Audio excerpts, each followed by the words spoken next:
Alright, hello everybody and welcome back to the next installment of Dan's Astrology. Today is November the 25th and Mars has just ingressed into Sagittarius. The Sun is in Sagittarius. Both of these planets are making a square to Saturn in Pisces. And at the same time, we also have Mercury in Sagittarius making a square to Neptune. And one of the things that stands out about this to me that is worth mentioning is that we recently had a Mars Cazimi in Scorpio, and I was mentioning, people were talking about the Cazimi is a moment in the synodic cycle where it's a kind of a death, rebirth, the beginning of a new cycle, and it's usually symbolized in the idea of having an old planet being reborn as a young planet. Right? And so we've got this new Mars energy going on with the Sun, and that's in a square to Saturn, and so automatically, I'm getting a certain dynamic here that has to do with youth and old age, beginnings and endings, all that kind of stuff. And, I already mentioned in the last video that I took this kind of symbolism to, that it might be a good idea to get my dental work done, which I was putting off for a long time, so I can smile like this. Look at this, I got my teeth fixed. I still have a couple more cavities to get fixed, but I'm like 3/4 of the way done now. And Mars has to do with severing, cutting, and even maybe biting, right? So that a rebirth of Mars, why not treat that as a refresh of my dental hygiene, right? So that's one of the things that I've been doing through this transit, right? And another thing about, why that made sense to me was that Saturn, for long, as long as astrology has been practiced, Saturn has had to do with things like bones and teeth and stuff like that, right? The infrastructure, the skeleton, right? And to do also something that really interesting happened too. I have to admit that I have been going through something where my interest in social media has been declining.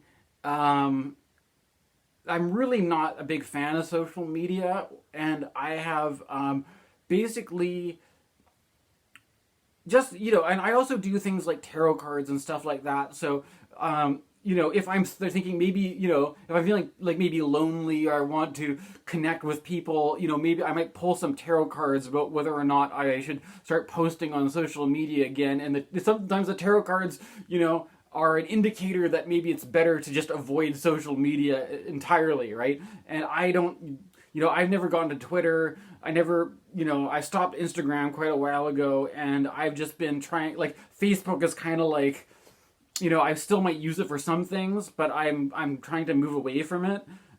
So I've been just hands off Facebook, not posting anything, maybe checking it and then being like, maybe not, right? So I've been going through this stretch where I've been not using Facebook at all.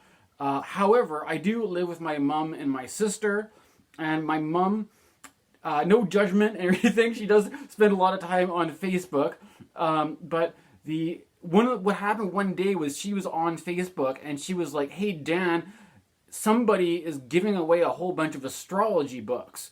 Do you want them?" And I was like, well, sure, why not, right? And for me, keep in mind that, I haven't been going out to bookstores like I used to quite since the pandemic.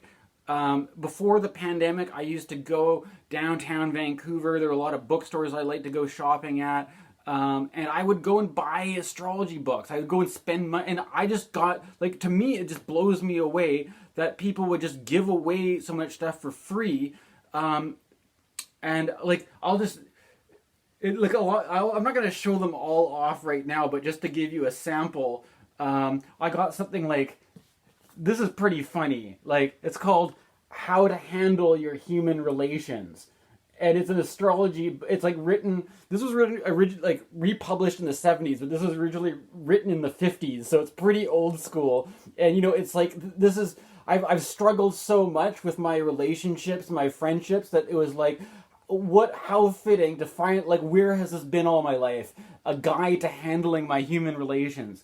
And not only that, but there's things like a book on the houses that's from none other than the Rosicrucian Fellowship. And look at this, like, simplified scientific astrology. Look at the beautiful design on this, right? And I got all this stuff just for free. And I have not only that, but during a time where I was trying to avoid Facebook like the plague, like I'm not going anywhere near that stuff. And then, and this is the whole thing, is that, maybe we're talking about the puer and the cynics. One of the things that was mixed in with this collection of books, there was quite a lot of other ones. It was a whole collection, like somebody's whole collection. I'm just showing you a few of them. A whole collection of astrology books, and it was mixed in was a manual on care for the elderly. And, it wasn't that hard to read between the lines that there must have been an elderly astrologer in town who passed away, and I guess whoever the family was that didn't want to go through the trouble of selling off each book one by one and looking up how much each thing was worth, and I might say my mom, might maybe judge my mom for spending too much time on the internet or spending too much time on Facebook, but if you there's certain things that if you take an attitude of not being judgmental, then maybe there's some payoffs. Like maybe your old mother who spends too much time on Facebook hooks you up with a whole astrology book collection or something, right? So one of the reasons why I'm mentioning this is that on the day that happened was when the moon was in Pisces conjunct Saturn, and I even went outside after the sun had set, and I could see visibly the half. It was not a half moon, a quarter moon. Which the quarter moon kind of looks like a half moon because one side is light and the other side is dark, and so it's like a big half circle lit up in the sky with the planet Saturn right beside it. And I knew that what day it was, and I knew that was the quarter moon conjunct Saturn. And here's me with my freshly acquired astrology book collection and staring off at the moon conjunct Saturn. Right? And Saturn, like Jupiter is supposed to be all about growth and learning and all this kind of stuff. And Saturn is about like, old age and elderly people and, maybe commitments and responsibilities and things like that. But, it's like one of the things that when the moon is conjunct Saturn, I don't necessarily expect to have like a windfall or gifts coming or something like that. But it's kind of like, Saturn has to do with the crone, Saturn has to do with the elders, the older generation, and some of these books, they're all from this, like, it was kind of cool, like, like time passing, they're all of this vintage of, like, 1970s books, and one even has a receipt in it from 1978. Like, there's still a receipt that's, like, older than I am in the book, like a bookmark. It's amazing, right? And so there's something about Saturn where I think, I often, one of the things that I have kind of made a resolution to do is to not complain so much, right? Because Saturn could stand for all sorts of things like, isolation and infirmities and illness and stuff like that. But I think that, I don't know what to make of it, right? Like, but I did score some astrology books. I have to admit, though, that in my own process that I'm in, I am, 1970s era astrology books. I have to say that there may be a bit of a difference of where I am at with what I am learning, what I'm attracted to learning about, and I don't necessarily think that, that style of astrology is exactly what I'm into, but nonetheless, it has been interesting to look through these books, right? Even if they're cookbook style, even if they're, a little bit, I'm not just learning from scratch, right? But it's still interesting to sort of look through all these different books and see what they have to say, right? I don't know, like, one of the things, like, I've been doing recently is I've been really interested in philosophy and stuff like that, and,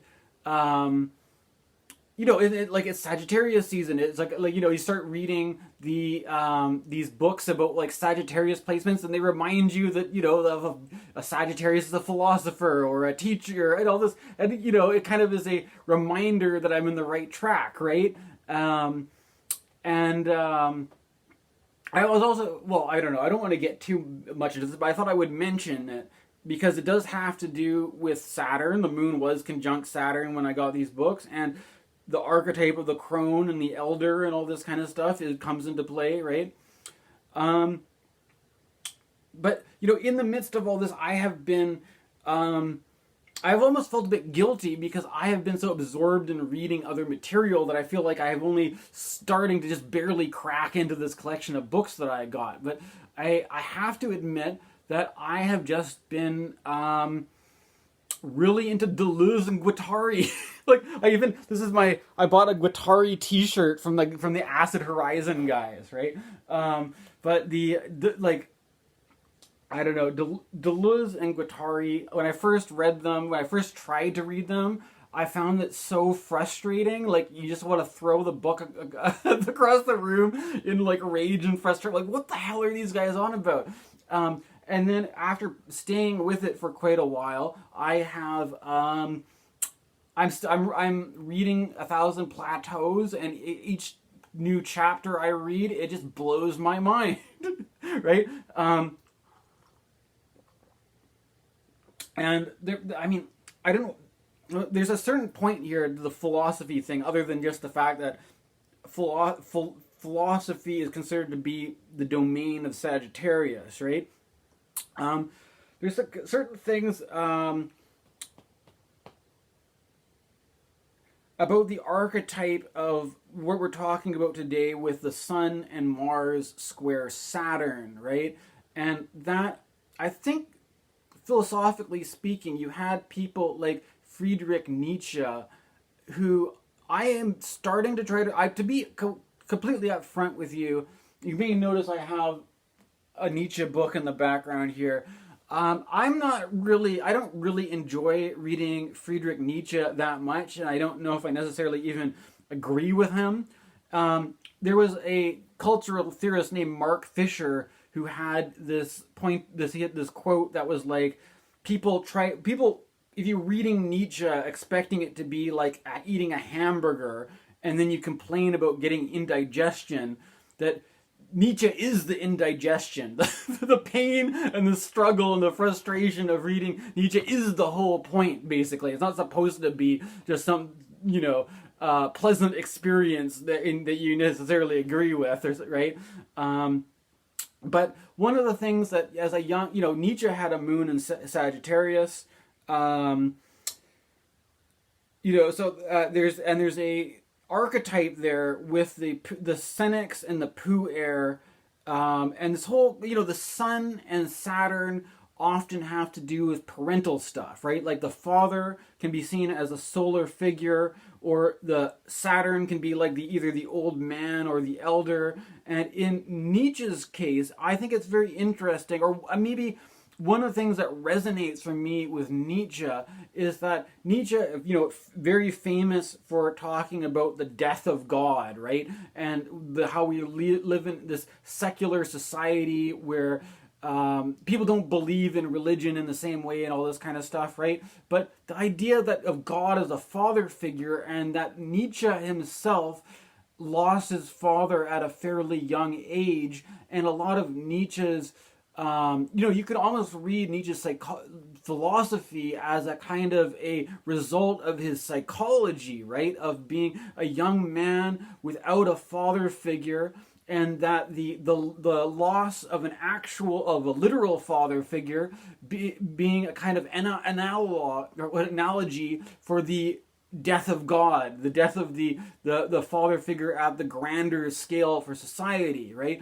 And at the same time, in the astrology that we have at the present moment, we have a newly reborn Mars, right? And you know how the way that they talk about toddlers as being like the terrible twos or whatever, right? That I feel like there's a sort of energy with the Sun and Mars that is kind of like, you've got the in contrast to Saturn being kind of like the elder and the maturity and the kind of the wisdom of the ages, you've kind of got like the bratty child kind of archetype, and then that kind of contrast there, or the absence of the father figure, or the absence of the parental influence, right? And one of the things about this whole dynamic, what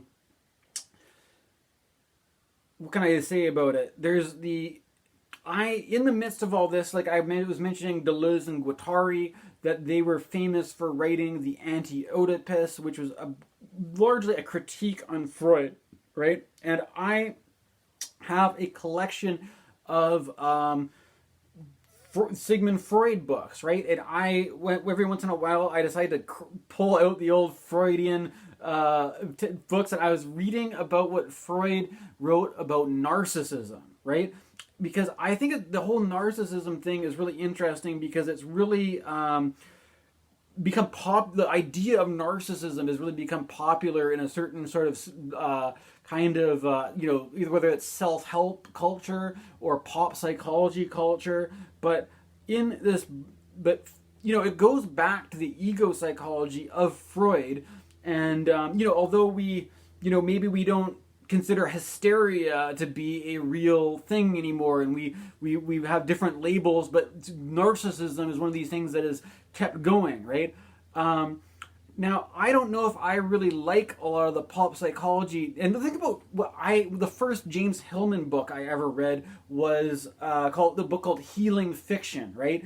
And I think that in Healing Fiction, Hillman is referencing the same piece of work that Freud did on narcissism, right? And one of the things that Freud uses this word narcissism. Usually we would make a distinction between something like narcissism and like a healthy self-regard, like good self-esteem, or good healthy ego, or a what you could say is self-love or something like this, right? But if you read the way that Freud talks about it, Freud uses the word narcissism to talk about the basic self-esteem, self-regard, and that it's a kind of like we are all narcissistic in some way, and that if you can think of it as a like hot and cold, like if narcissism is hot, then neuroticism is cold.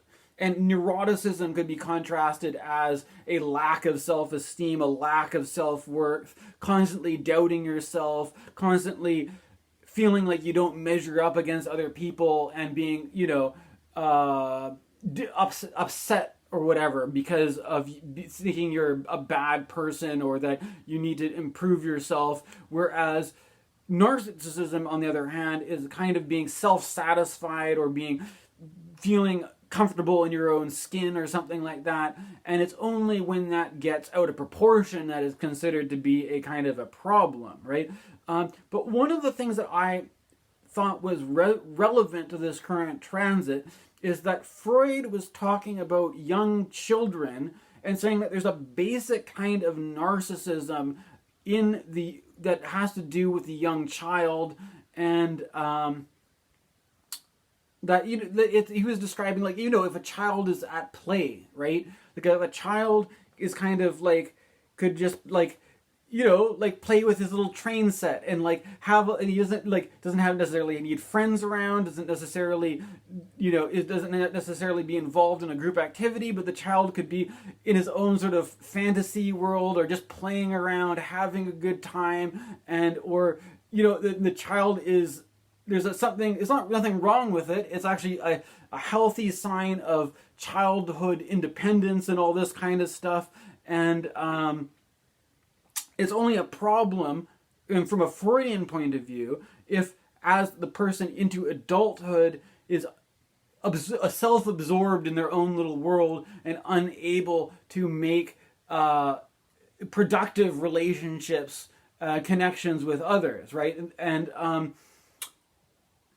this whole thing about the idea of the self and the other, and that in astrology, the sun is a symbol for the self and Saturn is a symbol for the other. And I think you can also see it in this archetype of the narcissism as being something that could either be healthy or unhealthy, and in a certain context, like a normal, like a child being developing and having a certain sense of independence and being their own person and all this kind of stuff, versus when that becomes a problem if a person is so self-absorbed that they're not connecting with the rest of the human social world, right?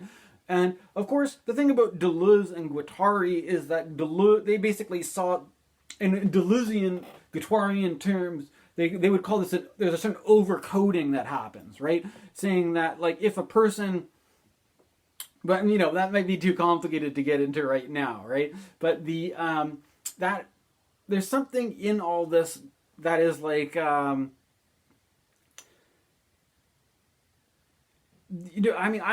remembering back to like an example of being a young kid or whatever, and having experience, like being an animal lover. But like there's this classic thing about children don't know what the boundaries are, and that there's this kind of like, if in modern conversation around narcissism, we kind of consider it like you don't respect that, like something like an animal has their own alterity, their own essential suchness. They're their own being apart from you. They're not just there to be your plaything. And so for that reason, like I have a couple dogs, and one of the dogs just really doesn't like little children. I don't know if maybe before we adopted this dog, the dog might have had a run-in with a child or something. But I have memories when I was a young child that I would like, there'd be a cute cat, and I'd go to pet there may be a strange cat that I didn't know, that I would just see, like, I'd be playing off my own, I would find a cat, I would try to pet the cat, and then the cat would scratch me, right? And then, this is a kind of a traumatic moment for the narcissist, because the child kind of is treated as you're the special little boy and the world is all for you, and then apparently this cat has its own ideas. The cat has its own selfhood, right? You're not the only self out there. There are other people that have different ideas about what is, that maybe the cat doesn't want the annoying little kid playing with it, right? And so I think there's this kind of dynamic with the very young Mars, that the young Mars together with the sun is kind of a new cycle, and it doesn't necessarily know where the boundaries are, but then it's up to a more elderly, or the Saturn being the elder, the voice of wisdom, the voice of maturity, versus the little kid who doesn't know what to do or what not to do. So they kind of learn through a process of trial and error, right? There's a kind of a trial and error happening, and as long as the mistakes aren't too bad, then it's part of a healthy kind of development, right? And at the same time, we have this thing going between Mercury and Neptune. I guess I'll throw that in there. But a reminder that Mercury is not very well dignified in Sagittarius, because it's a Jupiter sign. And so there's a, Jupiter doesn't like to sweat the small stuff. It's more about the big picture, right? And so Mercury in this position, it may be prone to glossing over certain details, right? And with Neptune, there's this kind of like, Neptune's all about kind of forgiveness, redemption. There might be something going on right now where it's like, you may feel quick to forgive and forget and just sort of, but like kind of just gloss over stuff. And, it's all okay. It's just, these are just little details, in the grand scheme of things, it doesn't matter. Maybe these details do matter, but we're overlooking them, right? But there's a nice kind of like, this kind of, mutable, right? Mutable is the most kind of liquid, the most smooth and flowing kind of energy. And with the Mercury square Neptune, there could be, whether you're glossing over or just sliding over things that are important or not. eventually Mars is going to be squaring that Neptune, which will be you kind of be like, you have to kind of use a bit of discernment over what you're forgiving and forgetting and just glossing over with it's a kind of, I think it's a nice kind of change of pace, because Lord knows some of these transits have been difficult recently, right?